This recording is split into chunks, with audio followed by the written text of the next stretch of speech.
Here is a fun one. It's the Lego Harry Potter set number 76422, the Weasley Wizarding Wheezes shop, accompanied with the owl post. A really fun one and very memorable as well, I think, because of the hat and rabbit scene in the movie.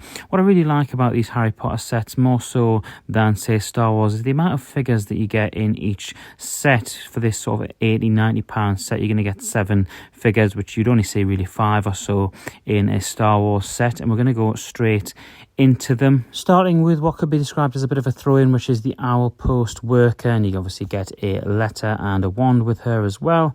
Next up in this configuration, I've gone with Ginny Weasley, and the Ginny torso looks really nice, as well as the hairpiece, dual moulded expression on her face as well. Next up is Ron, and I feel like we get so many Rons that it's almost impossible to tell whether or not this is a good or a bad one. I do think that they could have done some printed leg pieces for Ron on this particular model.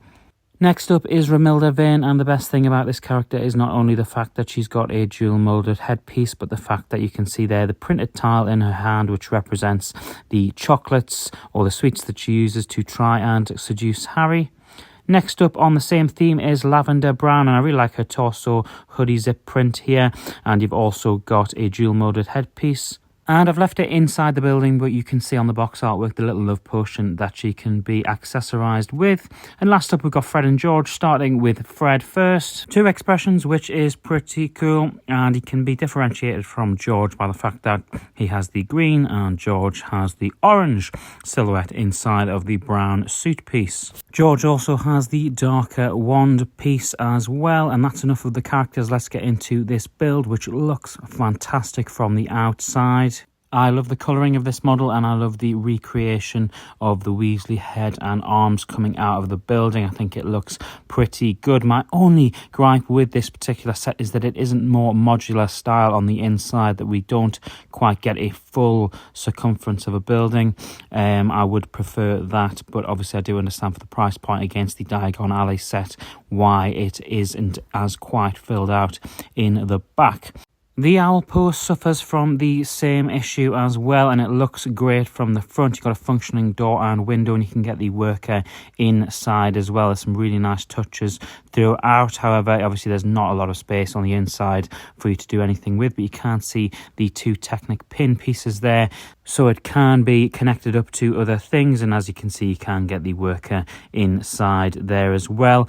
The lack of interior isn't as much of a problem on this particular one. It is sort of just a bit of an add-in to the set, and you can also see the pins on the other side as well. So this can be connected up to other parts of Diagon Alley, which I'm sure we're going to get over the course of this next couple of years, particularly with Ollivanders coming and Madame Mulkins this year. On to the main sort of attraction here, and I think it is decorated fantastically from the outside, and as you go through the inside, yes, I would prefer it if it was a full building, but on the inside you've got so many lovely little references and treats there.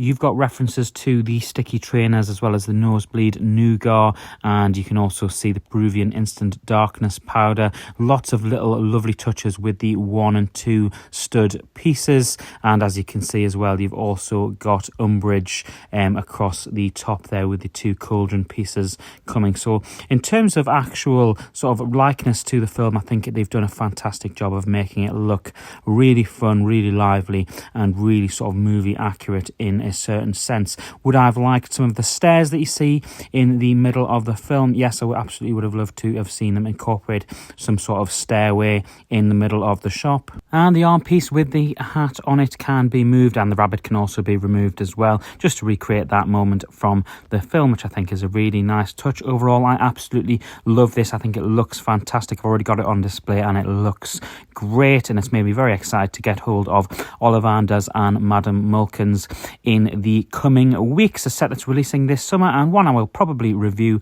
on the channel. So if you're a Lego Harry Potter fan, make sure you are following or subscribed to see more Harry Potter goodness this year.